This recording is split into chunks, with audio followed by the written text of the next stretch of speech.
ವಿದ್ಯಾರ್ಥಿಗಳಿಗೆ, ಪೋಷಕರಿಗೆ, ಪಾಲಕರಿಗೆ ಚಾನಲ್ಗೆ ಸ್ವಾಗತ. ನೋಡಿ, ನಾನು ಫೇಸ್ ವಿಡಿಯೋ ಮಾಡ್ತಾ ಇಲ್ಲ. ಇಲ್ಲಿ ನಿಮಗೆ ಇದನ್ನು ತೋರಿಸಿ ಹೇಳಿದರೆ ಇನ್ನೂ ಚೆನ್ನಾಗಿ ತಿಳಿಯುತ್ತೆ ಅಂತ ತಿಳ್ಕೊಂಡು ಈ ರೀತಿ ಮಾಡ್ತಾ ಇದ್ದೀನಿ. ಈಗ ನಮ್ಮ ಉತ್ತರ ಕರ್ನಾಟಕದಲ್ಲಿ ಬಹಳಷ್ಟು ಒಂದು ವಿದ್ಯಾರ್ಥಿಗಳಿಗೆ, ಪಾಲಕರಿಗೆ BVB ಕಾಲೇಜ್ ಹಚ್ಚಬೇಕು ಅಥವಾ ಗೋಗ್ಟೆ ಕಾಲೇಜ್ ಹಚ್ಚಬೇಕು, SDM ಧಾರವಾಡ ಹಚ್ಚಬೇಕು ಅಂತ ಇರುತ್ತೆ. ಇವೇ ಸ್ವಲ್ಪ ಫೇಮಸ್ ಆಗಿರುವಂಥ ಕಾಲೇಜುಗಳಿಲ್ಲಿ. ಅದನ್ನು ಬಿಟ್ಟರೆ ಬೆಂಗಳೂರಿಗೆ ಹೋಗಬೇಕು ಅಂತ.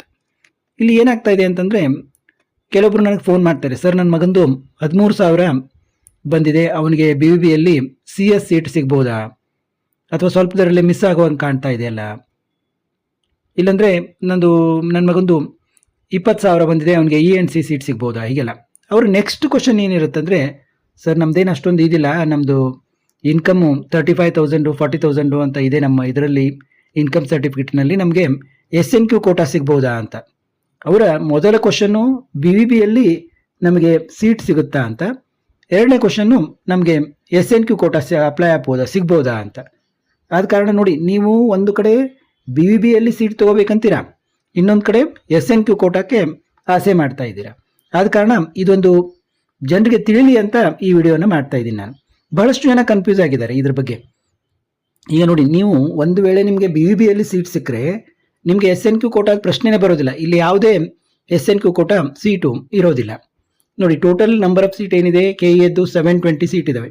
ಅದರಲ್ಲಿ computer science and artificial intelligence 48 seat KE allot ಮಾಡುತ್ತೆ. Computer science and engineering 192 seat allot ಮಾಡುತ್ತೆ. ಮತ್ತು ENC ಇದು ನೋಡಿ 216 ಸೀಟ್ ಇದೆ. ಮತ್ತು ಅದರಲ್ಲಿ VLSI ಅಂತ ಒಂದಿದೆ, ಅದರಲ್ಲಿ 24 ಸೀಟ್ ಇದೆ. ಇಷ್ಟು KE ಅದು 720 ಸೀಟ್ ಇದೆ. ಇಲ್ಲಿ ನಿಮಗೆ SNQ ಅಂತ ಇದ್ದರೆ ಕಾಲೇಜಲ್ಲಿ ಇಲ್ಲೊಂದು ಇದನ್ನು ಹಾಕಿರ್ತಾರೆ, SNQ ಸೀಟ್ ಎಷ್ಟು ಅಂತೇಳಿ. ಇಲ್ಲಿ ಇದು ಯೂನಿವರ್ಸಿಟಿ, ಪ್ರೈವೇಟ್ ಯೂನಿವರ್ಸಿಟಿ ಆಗಿರೋದ್ರಿಂದ KLE ಟೆಕ್ನಾಲಜಿಕಲ್ ಯೂನಿವರ್ಸಿಟಿ, ಬೆಳಗಾವಿದ ಕ್ಯಾಂಪಸ್ ಆಯಿತು, ಇಲ್ಲಿ ಕ್ಯಾಂಪಸ್ ಆಯಿತು, ಯಾವುದೇ ಯೂನಿವರ್ಸಿಟಿ ಪ್ರೈವೇಟ್ ಯೂನಿವರ್ಸಿಟಿ ಕ್ಯಾಂಪಸ್ ಆಗಿದ್ದರೆ ಅಲ್ಲಿ ನಿಮಗೆ SNQ ಕೋಟಾ ಸೀಟು ಅದರ ಪ್ರಶ್ನೆನೇ ಉದ್ಭವಿಸೋದಿಲ್ಲ. ಈಗ ನೋಡಿ, ನೀವು BVBಯಲ್ಲಿ ಸೀಟ್ ಸಿಗುತ್ತೆ ಅಂತಂದರೆ ಆಸೆ ಪಡ್ತಾ ಇದ್ದೀರಾ, ಸೀಟ್ ಸಿಕ್ಕೇ ಚೆನ್ನಾಗಿ, ಆದರೆ ಅಲ್ಲಿ SNQ ಕೋಟಾ ಮಾತ್ರ ಅಪ್ಲೈ ಆಗೋದಿಲ್ಲ. ಅಲ್ಲಿ SNQ ಕೋಟಾ ಸೀಟು ಯಾವುದೇ ರೀತಿಯಿಂದ ನಿಮಗೆ ಇದು ಬರೋದಿಲ್ಲ. ಈಗ SDM ಧಾರವಾಡದಲ್ಲಿ ನಿಮಗೆ ಸೀಟು ಸಿಕ್ತು ಅಂತ ತಿಳ್ಕೊಳ್ಳಿ. ಇಲ್ಲಿ ಟೋಟಲ್ KE ಸೀಟ್ ಎಷ್ಟಿದೆ, 264. ಟೋಟಲ್ KE ಸೀಟ್ ಎಷ್ಟಿದೆ, 660ಯಲ್ಲಿ 264 ನಿಮಗೆ ಸೀಟ್ ಇದೆ. ಇಲ್ಲಿ ಇದರಲ್ಲಿ 33 ಸೀಟ್ SNQ ಕೋಟಾದಿಂದ ಅಲಾಟ್ ಆಗುತ್ತೆ. ನಿಮಗೆ ಸ್ವಲ್ಪ ಹೈ ಪಿಕ್ಸಲಲ್ಲಿ, ಹೈ ಕ್ವಾಲಿಟಿಯಲ್ಲಿ ಇಟ್ಕೊಂಡ್ರೆ ಕ್ಲಿಯರಾಗಿ ಕಾಣ್ತದೆ. ಇದು ಈ ಸೀಟ್ ಮ್ಯಾಟ್ರಿಕ್ಸು ಇಷ್ಟೊಂದು ಸ್ವಲ್ಪ ಭಾಳ ಮಬ್ಬಾಗಿ ಇದನ್ನು ಮಾಡಿದ್ದಾರೆ ಅವರು. ಗೌರ್ಮೆಂಟದ್ದು ಏನೋ ಇದನ್ನೇ ಸ್ಟೈಲೇ ಈ ರೀತಿ ಅನಿಸುತ್ತೆ. ನೋಡಿ, ಟೋಟಲ್ 264 ಸೀಟು KEದ್ದು, ಅದರಲ್ಲಿ 33 ಸೀಟು ನಮಗೆ SNQ ಕೋಟಾದಲ್ಲಿ. ನೋಡಿ, ಆಲ್ಮೋಸ್ಟ್ 10 ಸೀಟಿಗಿಂತ ಜಾಸ್ತಿ ಸೀಟು ನಮಗೆ SNQ ಕೋಟಾದಲ್ಲಿ ಸಿಗ್ತಾ ಇದೆ. ಇದನ್ನು ಕೂಡ ನಾನು ಮೊನ್ನೆ ಒಬ್ಬರಿಗೆ ಫೋನಲ್ಲಿ ಹೇಳಿದೆ, ಅವ್ರಿಗೆ ಏನೋ 5% ಅಂತಲ್ರಿ, 5% ಅಂತಲ್ರಿ ಅಂತ. ಅವ್ರಿಗೆ ಕೊನೆಗೂ ತಿಳಿಲೇ ಇಲ್ಲ ಅದನ್ನ ಹೇಳಿದ್ದು. ಇಲ್ಲಿ ಟೋಟಲ್ ಇಂಟೇಕ್ ನೋಡಿ, ಟೋಟಲ್ ಇಂಟೇಕ್ ಎಷ್ಟಿದೆ, 660 ಇದೆ. ಇದರ 5% ನಮಗೆ SNQ ಕೋಟಾದಲ್ಲಿ ಸೀಟ್ ಸಿಗುತ್ತೆ. ಆದರೆ ನಾವೀಗ ಏನು ಮಾಡ್ತಾ ಇದ್ದೀವಿ, ನಾವು KE ಮೂಲಕ ಮಾತ್ರ ಸೀಟನ್ನು ನಾವು ಆಸೆ ಮಾಡ್ತಾ ಇದ್ದೀವಿ. ನಾವೇನು ಈಗ ಮ್ಯಾನೇಜ್ಮೆಂಟು ಅಥವಾ ಕಾಮೆಡಿಕೇದಲ್ಲಿ ಹೋಗ್ತಾ ಇಲ್ಲ, ಅಲ್ಲಿ SNQ ಬರಲ್ಲ. ಈಗ ಟೋಟಲ್ ಸೀಟ್ ಎಷ್ಟಿದೆ, 660. ಟೋಟಲ್ 660 ಸೀಟಲ್ಲಿ ನಮಗೆ 33 ಸೀಟು SNQ. ಆದರೆ ನಮಗೆ KEಯಲ್ಲಿ ಏನಿದೆ 264. KEದ 264 ಸೀಟಲ್ಲಿ ನಮಗೆ 33 ಸೀಟು SNQ ಬಂತು. ಅಂದರೆ ಆಲ್ಮೋಸ್ಟ್ 10% ಜಾಸ್ತಿ ಸೀಟು ನಮಗೆ SNQ ಕೋಟಾದಲ್ಲಿ ಸಿಗ್ತಾ ಇದೆ. ಇದನ್ನು ನೀವು ತಿಳ್ಕೋಬೇಕು. ಒಂದು ವೇಳೆ ನಿಮಗೆ SDMನಲ್ಲಿ ಸೀಟ್ ಅಲಾಟ್ ಆದರೆ ನಿಮಗೆ ಇಷ್ಟು ಸೀಟುಗಳಿವೆ. ಈಗ ನಾವು ಯಾವುದೇ ಒಂದು ಸಿಂಗಲ್ ಬ್ರಾಂಚ್ ತೊಗೊಂಡ್ರೆ ನಿಮಗೆ ಸೀಟುಗಳು ಕಡಿಮೆ ಅನಿಸ್ತವೆ. ಈಗ ಕಂಪ್ಯೂಟರ್ ಸೈನ್ಸ್ ಸೀಟ್ ಎಷ್ಟಿದ್ದಾವೆ, 48 ಇದ್ದಾವೆ. ಇದರಲ್ಲಿ 6 ಸೀಟುಗಳು SNQ ಕೋಟಾ. ENC ಸೀಟ್ ಎಷ್ಟಿದ್ದಾವೆ, KEದಿಂದ ಅಲಾಟ್ ಆಗೋದು 48 ಸೀಟ್ ಇದ್ದಾವೆ. ಈ 48 ಸೀಟ್ನಲ್ಲಿ 6 ಸೀಟುಗಳು SNQ ಕೋಟಾ. ಹೀಗೆ ನಿಮಗೆ ಒಂದು 10%ಗಿಂತ ಹೆಚ್ಚಿಗೆ ಸೀಟುಗಳು SNQ ಕೋಟಾದಲ್ಲಿ, ಅಂದರೆ KEಯಿಂದ ಅಲಾಟ್ ಆಗೋ ಸೀಟುಗಳಲ್ಲಿ 10%ಗಿಂತ ಹೆಚ್ಚಿಗೆ ಸೀಟುಗಳು ನಿಮಗೆ ಸಿಗುತ್ತವೆ. ಈಗ ಇದೇ ರೀತಿ ಗೋಗ್ಟೆದ್ದು ನೋಡೋಣ. ನೋಡಿ, ಗೋಗ್ಟೆ ಕಾಲೇಜು, ಬೆಳಗಾವಿದ ಗೋಗ್ಟೆ ಕಾಲೇಜು, ಇದು ಕೂಡ ಈ ಒಂದು ಭಾಗದಲ್ಲಿ ಫೇಮಸ್ ಆಗಿರುವಂಥ ಕಾಲೇಜು. ಇಲ್ಲಿ ನಮಗೆ ಎಷ್ಟು ಸೀಟ್ ಇದ್ದಾವೆ, ಟೋಟಲ್ KE ಸೀಟು 459 ಇವೆ. ಈಗ ನಿಮಗೆ ಕಾಣ್ತಾ ಇಲ್ಲ ಅಂತ ತೋರಿಸ್ತೀನಿ ನಾನು. ಟೋಟಲ್ ಸೀಟ್ ಎಷ್ಟಿದೆ, KEದಿಂದ 459 ಇದೆ. ಅದರಲ್ಲಿ 51 ಸೀಟು ಅಂದರೆ 51 ಸೀಟು ನಮಗೆ SNQ ಕೋಟಾದಲ್ಲಿ ಸಿಗ್ತಾ ಇದೆ. ಟೋಟಲ್ ಸೀಟು 459, ಅದರಲ್ಲಿ 51 ಸೀಟು ಅಂದರೆ ಇಲ್ಲಿ ಕೂಡ 10%ಗಿಂತ ಜಾಸ್ತಿ ಸೀಟುಗಳು ನಮಗೆ SNQ ಕೋಟಾದಲ್ಲಿ ಸಿಗ್ತಾ ಇವೆ. ನೋಡಿ ಬರೀ ಒಂದು ಕಂಪ್ಯೂಟರ್ ಸೈನ್ಸ್ನಲ್ಲೇ KEದಿಂದ 135 ಸೀಟುಗಳು ಅಲಾಟ್ ಆಗ್ತವೆ. ಅದರಲ್ಲಿ 15 ಸೀಟುಗಳು ಅಂದರೆ 15 ಸೀಟು ಕೇವಲ ಕಂಪ್ಯೂಟರ್ ಸೈನ್ಸ್ನಲ್ಲೇ ನಿಮಗೆ 15 ಸೀಟು SNQ ಕೋಟಾದಲ್ಲಿ ಸಿಗ್ತಾ ಇದ್ದಾವೆ.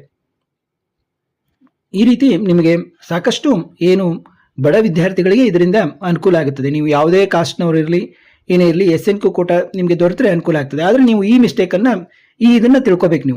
ಈಗ ನೀವು BBBಯಲ್ಲಿ BBBಗೆ ಹೋಗ್ಬೇಕಂತೀರಾ, SDMಗೆ ಹೋಗ್ಬೇಕಂತೀರಾ, ಗೋಗ್ಟೆಗೆ ಹೋಗ್ಬೇಕಂತೀರಾ. ಈಗ ನಿಮಗೆ SNQ ಕೂಡ ನನಗೆ ಭಾಳ ಬೇಕೇ ಬೇಕು ಅಂತಂದರೆ ನೀವೇನು ಮಾಡಬೇಕು, SDM ಮತ್ತು ಗೋಗ್ಟೆ ಇವನ್ನ ನೀವು ಮೇಲೆ ಇಡಬೇಕು. ನನಗೆ SNQ ಕೋಟ ಸಿಗದೇ ಇದ್ರೂ ಪರವಾಗಿಲ್ಲ ಅಂದರೆ ಮಾತ್ರ BBBಯನ್ನು ನಿಮ್ಮ ಲಿಸ್ಟ್ನಲ್ಲಿ ಇಟ್ಕೋಬೇಕು. ಫಸ್ಟು ನಿಮಗೆ ಯಾವುದು ಗೋಗ್ಟೆ ಬೇಕಂದ್ರೆ first preference Gogte, second preference SDM, third preference BBB ಹಾಕಿ. ಅಥವಾ ನಿಮಗೆ SNQ ಕೋಟಾದಲ್ಲಿ ಸೀಟ್ ಸಿಗುತ್ತೆ, ನಮ್ಮದು ಇನ್ಕಮ್ ಭಾಳ ಕಡಿಮೆ ಇದೆ ಅಂತಂದರೆ ಇದನ್ನು ನೀವು ಹಾಕಲೇಬೇಡಿ.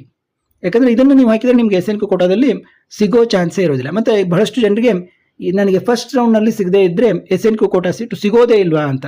ಹಾಗೇನೂ ಇರೋದಿಲ್ಲ. ನಿಮಗೆ ಫಸ್ಟ್ ರೌಂಡ್ನಲ್ಲಿ ಸಿಗ್ಬೋದು, ಅಥವಾ ಸೆಕೆಂಡ್ ರೌಂಡ್ನಲ್ಲಿ ಸಿಗ್ಬೋದು, ಅಥವಾ ಥರ್ಡ್ ರೌಂಡ್ನಲ್ಲಿ ಕೂಡ ನಿಮಗೆ ಅಲಾಟ್ ಆಗ್ಬೋದು. ಆ ಒಂದು SNQ ಕೋಟಾ ಅಲಾಟ್ ಆಗಲಿಕ್ಕೆ ನಿಮಗೆ ಯಾವುದೇ ರೌಂಡು ಅಂತ ಇರೋದಿಲ್ಲ. ಫಸ್ಟು, ಸೆಕೆಂಡು, ಥರ್ಡು ಯಾವುದೇ ರೌಂಡ್ನಲ್ಲಿ ನಿಮಗೆ ಅಲಾಟ್ ಆಗ್ಬೋದು. ಮತ್ತು ಇನ್ನೂ ಒಂದು ಏನೇ ವಿಷಯ ಅಂದರೆ, ಒಂದು ವೇಳೆ ನಿಮಗೆ ಫಸ್ಟ್ ರೌಂಡ್ನಲ್ಲಿ ಅಲಾಟ್ ಆಗಿರುತ್ತೆ, ನೀವು ಅದನ್ನು ತೆಗೆದುಕೊಳ್ಳೋದಿಲ್ಲ. ನನಗೆ ಫಸ್ಟ್ ರೌಂಡ್ನಲ್ಲಿ ಅಲಾಟ್ ಆಗಿದೆ ಅಂದಮೇಲೆ ಸೆಕೆಂಡ್ ರೌಂಡ್ನಲ್ಲೂ ನನಗೆ ಅಲಾಟ್ ಆಗುತ್ತೆ ಅಂತ ಗ್ಯಾರಂಟಿ ಇರೋದಿಲ್ಲ. ಆದ ಕಾರಣ ಅದನ್ನು ಕೂಡ ನೀವು ಗಮನಿಸಬೇಕು. ಫಸ್ಟ್ ರೌಂಡ್ನಲ್ಲಿ ಒಂದು ವೇಳೆ ಅಲಾಟ್ ಆದರೆ ಸೆಕೆಂಡ್ ರೌಂಡ್ನಲ್ಲೂ ಕೂಡ ನನಗೆ ಅಲಾಟ್ ಆಗುತ್ತೆ ಅಂತ ನೀವು ನಿರೀಕ್ಷೆಯನ್ನು ಮಾಡುವಂತಿಲ್ಲ. ನಿಮಗೆ ಸರಿಯಾಗಿ ಇದು ಮಾಹಿತಿ ಆಯಿತು ಅಂತ ತಿಳ್ಕೊತೀನಿ. ಈಗ ಕೆಲವೊಬ್ಬರು ಮೈಸೂರು, ಬೆಂಗಳೂರಲ್ಲಿ ಕೂಡ ಇದೇ ರೀತಿ ಕೇಳ್ತಾ ಇರ್ತಾರೆ ನೋಡಿ. ಅದನ್ನು ನಾನು ನಿಮಗೆ ತೋರಿಸ್ತೀನಿ ನೋಡಿ. ನಾವು ನನ್ನ ಮಗ RV ಕಾಲೇಜು ಅಂತಿದ್ದ, RV ಕಾಲೇಜಿಗೆ ಅವನಿಗೆ ಸಿಗುತ್ತೋ ಇಲ್ಲೋ, ಸ್ವಲ್ಪ ದೂರ ಹೋಗ್ಬಿಡ್ತು, ರ್ಯಾಂಕಿಂಗು 1000 ಮೇಲೆ ಹೋಯಿತು, ಅವನಿಗೆ PESನಲ್ಲಿ ಮಾಡೋದಿದೆ. ಮತ್ತು ಕೆಲವೊಬ್ಬರಿಗೆ ಸ್ವಲ್ಪ ಒಂದು ರ್ಯಾಂಕ್ ದೂರ ಹೋಯಿತು, ನಮಗೆ PES ಎಲೆಕ್ಟ್ರಾನಿಕ್ ಸಿಟಿಯಲ್ಲಿ ಸಿಗುತ್ತಾ, ಅಟ್ಲೀಸ್ಟ್ ನಮಗೆ ರಿಂಗ್ ರೋಡ್ನಲ್ಲಿ ಸಿಗಲಿಲ್ಲ ಅಂದರೂ ಎಲೆಕ್ಟ್ರಾನಿಕ್ ಸಿಟಿಯಲ್ಲಿ ಸಿಗುತ್ತಾ ಅಂತ ಕೇಳ್ತಾರೆ. ಇವ್ರದ್ದು ಅದೇ ಪ್ರಶ್ನೆ. ನೆಕ್ಸ್ಟ್ ಪ್ರಶ್ನೆ, ನಮಗೆ ಆರ್ಥಿಕವಾಗಿ ಅಷ್ಟೊಂದು ಇದಿಲ್ಲ, SNQ ಕೋಟಾದಲ್ಲಿ ನಮಗೆ ಸಿಗುತ್ತಾ ಅಂತ. ನೋಡಿ, ಯಾವಾಗ ನೀವು PES ಯೂನಿವರ್ಸಿಟಿಯಲ್ಲಿ ಮಾಡಬೇಕು ಅಂತೀರ, ರಿಂಗ್ ರೋಡ್ ಆಗಲಿ ಎಲೆಕ್ಟ್ರಾನಿಕ್ ಸಿಟಿಯಲ್ಲಿ, ನಿಮಗೆ SNQ ಕೋಟಾದಲ್ಲಿ ಸೀಟು ಸಿಗೋದಿಲ್ಲ. ಯಾಕಂದರೆ ಅಲ್ಲಿ SNQ ಕೋಟಾ ಅಂತೆ ಇರೋದಿಲ್ಲ. ನೋಡಿ, ಇನ್ನೊಂದು ಉದಾಹರಣೆ ಕೊಡ್ತೀನಿ. ಈಗ MS Ramaiah university of applied sciences ನೋಡಿ, ಇದು ಕೂಡ ಪ್ರೈವೇಟ್ ಯೂನಿವರ್ಸಿಟಿ, ಇಲ್ಲಿ ಕೂಡ SNQ ಕೋಟಾ ಸೀಟು ಇರೋದಿಲ್ಲ. ನೋಡಿ, ನೀವು ಡ್ರಾಫ್ಟ್ ಸೀಟ್ ಮ್ಯಾಟ್ರಿಕ್ಸ್ ನೋಡಿದರೆ ಅಲ್ಲಿ ಕೊನೆಗೆ ಪ್ರೈವೇಟ್ ಯೂನಿವರ್ಸಿಟೀಸ್ ಮತ್ತು ಡೀಮ್ಡ್ ಯೂನಿವರ್ಸಿಟೀಸ್ ಅಂತಿದೆ. ಅಲ್ಲಿ ಯಾವುದೇ ಒಂದು SNQ ಕೋಟಾ ಸೀಟು ಇರೋದಿಲ್ಲ. ಇಲ್ಲಿಗೆ ಬಹಳಷ್ಟು ನಿಮಗೆ ಗೊತ್ತಾಯಿತು ಅಂತ ಅನ್ಕೋತೀನಿ. ಬೇಕಂದರೆ ನಿಮಗೆ ಮುಂದಿನ ಒಂದು ವಿಡಿಯೋದಲ್ಲಿ ಫುಲ್ ಲಿಸ್ಟನ್ನು ತೋರಿಸ್ತೀನಿ, ಯಾವ್ಯಾವ ಕಾಲೇಜಿನಲ್ಲಿ SNQ ಕೋಟಾ ಇಲ್ಲ ಅಂತ.